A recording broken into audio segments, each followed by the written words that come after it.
Je suis Joël Moret-Bailly, je suis professeur de droit, spécialisé notamment dans le droit des professions, et ça fait une quinzaine d'années à présent que je travaille sur les questions de conflits d'intérêts. Alors les conflits d'intérêts concernent-ils des secteurs autres que celui de la santé? La réponse est oui, quasiment tous les secteurs sociaux aujourd'hui sont concernés par la problématique des conflits d'intérêts. Typiquement, cela existe dans le cadre des professions du droit, cela existe également dans le cadre du droit de la fonction publique, donc pour l'ensemble des fonctionnaires ou de ceux qui participent à des missions de service public. Il y a des règles relatives aux conflits d'intérêts qui sont très générales dans le droit des contrats aujourd'hui. On pourrait citer également le secteur bancaire, on pourrait citer des conflits d'intérêts dans le secteur politique, aussi bien au gouvernement que dans les assemblées parlementaires. La question des conflits d'intérêts, depuis une vingtaine d'années, s'étend quasiment à l'ensemble des secteurs sociaux. Et j'ai oublié de parler des entreprises privées. Il y a des règles relatives aux conflits d'intérêts, des conseils d'administration des entreprises privées. Et on a de la jurisprudence également à propos des associations. Alors la différence entre les liens et les conflits d'intérêts peut être explicitée de la manière suivante, me semble-t-il. Les liens d'intérêt sont des situations factuelles. Vous avez des liens, vous travaillez dans telle entreprise, votre conjoint a telle activité, vous intervenez dans le cadre de telle association, vous avez fait un procès dans telle circonstance. Très généralement aujourd'hui, les liens d'intérêt se déclarent. Et puis celui dont vous êtes censé défendre l'intérêt ou représenter peut quant à lui estimer que le lien d'intérêt que vous venez d'exposer est conflictuel, au sens où il pourra avoir un impact sur le fait qu'il défende bien votre intérêt à vous, ou qu'il l'incarne, ou qu'il ne le biaise pas. Donc le lien est une situation objective, le conflit d'intérêt est une qualification juridique et le droit est en général construit de la manière suivante. Vous devez déclarer vos liens et la personne ou l'administration ou l'association ou la société à laquelle vous avez les déclarés va considérer ou non que votre situation est conflictuelle ou pas. Sachant que, du point de vue de la gestion, quand bien même l'acteur concerné considérerait que votre situation est conflictuelle, que cela ne dit rien de ce qu'il va en tirer. Il peut considérer que vous êtes en situation de conflit d'intérêts et que vous pouvez continuer à le défendre, à le représenter et à intervenir, ou au contraire considérer que ce n'est pas approprié et choisir de vous mettre de côté. Un exemple, vous êtes avocat, vous défendez quelqu'un, et puis une autre personne vient vous voir pour devenir votre client, vous lui signalez que vous défendez d'ores et déjà telle autre personne. Votre deuxième client éventuel peut vous dire « dans ces conditions, je préfère que vous ne me représentiez pas », ou peut très bien considérer que ce n'est pas grave et qu'il vous prenne tout de même comme avocat.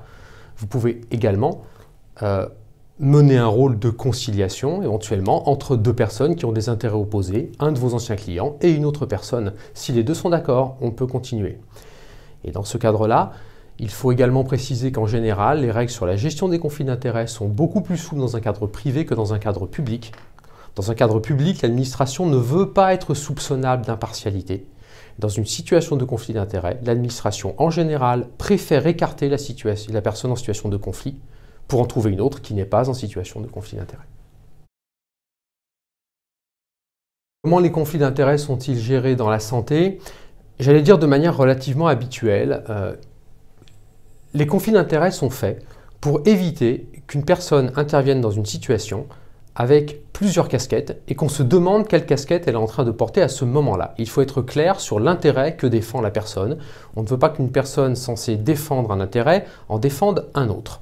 À partir de là, vous avez une première solution de gestion des conflits d'intérêts qui est que si vous êtes soupçonnable d'éventuellement prendre une mauvaise décision parce que vous êtes influencé, il y a une très bonne façon de gérer le conflit d'intérêts qui est de sortir de l'activité décisionnelle. Vous êtes en situation de conflit d'intérêts dans le cadre d'une assemblée, vous dites « eu égard à ma situation, je ne peux pas participer à la délibération », vous sortez, la situation de conflit d'intérêts est réglée. Ça, c'est une modalité relativement radicale, mais tout à fait efficace, et quelle que soit la situation. La situation est plus compliquée. Par exemple, dans le domaine de l'expertise, lorsqu'une personne va avoir une compétence et qu'il s'avère difficile de trouver une autre compétence équivalente à la sienne, l'hypothèse habituelle est celle des maladies rares. Dans ce cadre-là, on a plusieurs manières de gérer la situation. La première, elle est de le dire, d'être transparent. Et c'est aussi pour cela qu'on déclare les liens d'intérêt et qu'il y a une base de données transparence.gouv.fr qui permet de retrouver les flux financiers entre l'industrie pharmaceutique notamment et les professionnels de santé. Et donc pour en revenir à la question des maladies rares et par exemple de la pénurie d'experts, il y a deux façons de gérer la situation. D'une part, il faut être transparent sur les situations de conflit d'intérêts. On prend un expert qui se trouve être en situation de conflit d'intérêts, on le dit. Première chose, on le dit. Transparence. Deuxièmement, on peut mettre face à lui un autre expert qui est aussi en situation de conflit d'intérêts, mais pas les mêmes. On équilibre. Et éventuellement, on fait prendre la décision par un collectif plus large de personnes qui ne sont pas spécialistes, mais qui sont capables de comprendre ce que disent les spécialistes. Troisième situation, on enlève la personne de l'activité décisionnelle, mais on l'entend comme témoin, comme sachant, comme expert dans un sens commun du terme. Donc on enlève la personne de l'activité décisionnelle. Donc même dans ces cas limites, on a des possibilités, certes imparfaites, il vaut mieux avoir des gens extrêmement compétents et qui n'ont pas de conflit d'intérêt, mais on a des manières imparfaites de gérer ces situations. En droit, il y a plusieurs types de sanctions. On peut imaginer les sanctions suivantes. Alors, je vais commencer par la pire, la sanction pénale. Il est absolument clair que quand on intervient dans un cadre public, le fait d'intervenir en situation de conflit d'intérêt, ça s'appelle une prise illégale d'intérêt. C'est l'article 432-12 du Code pénal et c'est pénalement sanctionné. Donc il faut le savoir, si on intervient dans un cadre public, on risque une sanction pénale si on intervient dans le cadre de conflit d'intérêt. Le fait de mentir sur sa déclaration d'intérêt, sur ses liens, ça s'appelle un faux. Voilà, donc on a une batterie de sanctions possibles par rapport au conflit d'intérêts, sanctions pénales. Et puis, on intervient en général dans le cadre d'une institution. Une institution, quant à elle, a toujours un appareillage disciplinaire. Si vous violez les règles de l'institution, on peut vous sanctionner disciplinairement. Ou simplement, si vous faites partie d'une commission, mettre fin à votre mission et ne plus vous rappeler. Il y a une conséquence.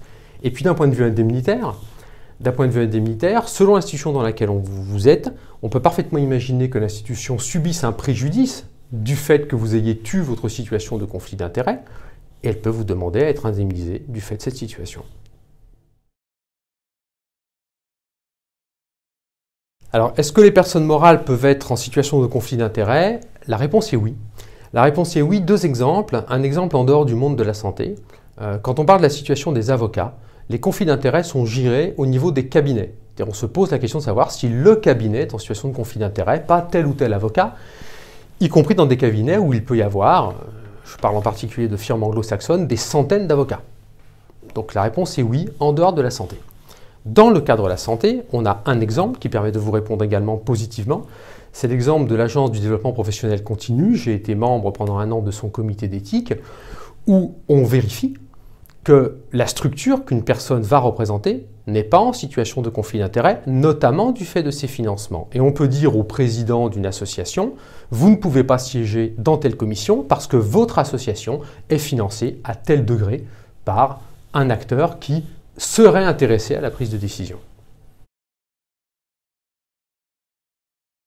Peut-on étendre le questionnement relatif au conflit d'intérêts aux questions relatives au partenariat public-privé?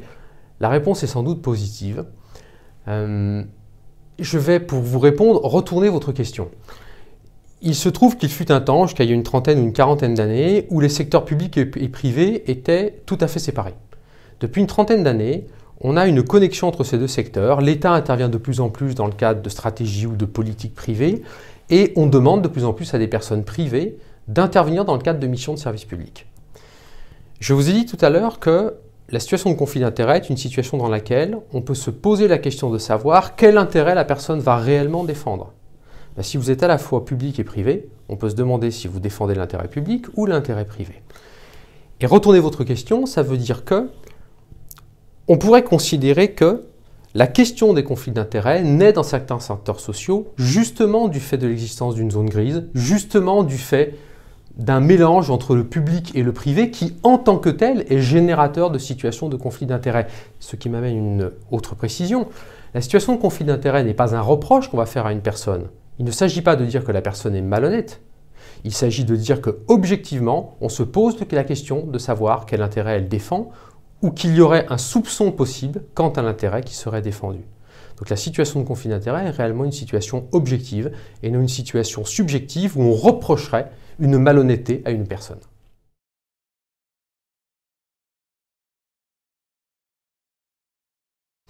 Alors on peut effectivement distinguer l'application des règles relatives au conflit d'intérêts en fonction des instances. Il y a des instances qui sont des instances politiques. Elles sont faites pour représenter des intérêts. Et les gens qui viennent dans ces instances sont là justement parce qu'ils représentent des intérêts. On pourrait imaginer un groupe de travail qui met autour de la table des gens de l'hospitalisation publique ou de l'hospitalisation privée. Chacun sait parfaitement qui et quel intérêt on défend. La question des conflits d'intérêts ne se posera pas, sauf éventuellement situation individuelle. On peut aussi donner l'exemple d'une représentation parlementaire. Vous êtes élu sur un problème politique, vous avez une idéologie, vous êtes là pour faire avancer ou pour défendre certains intérêts, éventuellement ou pas, au détriment d'autres. Là, les choses sont claires, la question des conflits d'intérêts ne se pose pas. La question se posera si on se demande si réellement vous êtes honnête dans votre positionnement politique ou si vous défendez en sous-marin un autre intérêt. Mais vous voyez que c'est marginal. Donc vous avez des instances dans lesquelles les gens sont là pour représenter des intérêts et il n'y a pas de difficulté. Et puis vous avez des instances qui sont là pour produire notamment une évaluation ou un savoir qui se veut tendre vers l'objectivité ou vers l'impartialité. Et là, la question va effectivement être celle de savoir si la personne ne prend pas une position de manière biaisée pour défendre un intérêt inavoué, sinon inavouable, ou si au contraire, elle est objective. Vous devez évaluer un médicament. Est-ce que vous donnez une appréciation parce que d'un point de vue scientifique, vous vous êtes forgé une opinion ou parce que une partie de vos travaux sont financés par l'industrie pharmaceutique?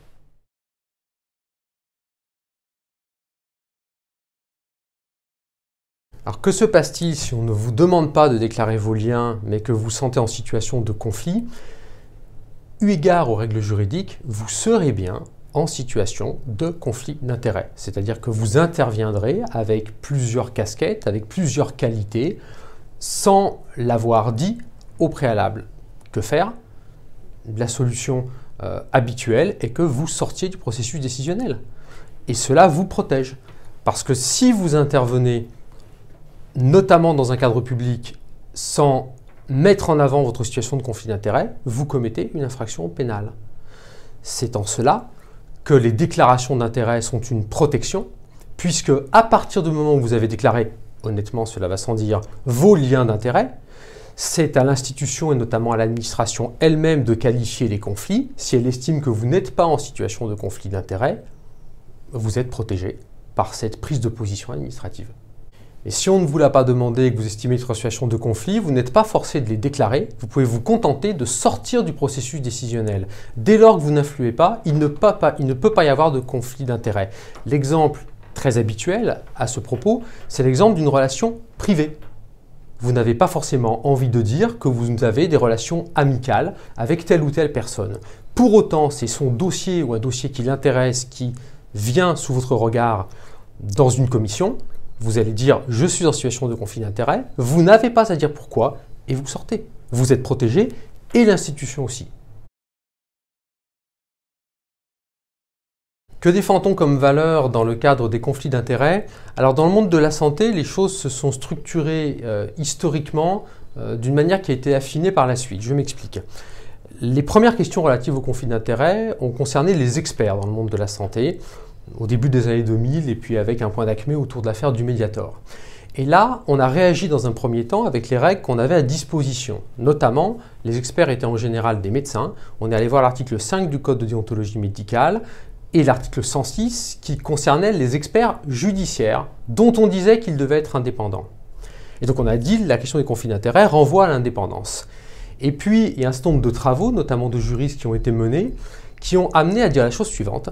Quand vous intervenez pour l'administration, son but n'est pas d'être indépendante, c'est d'être impartiale.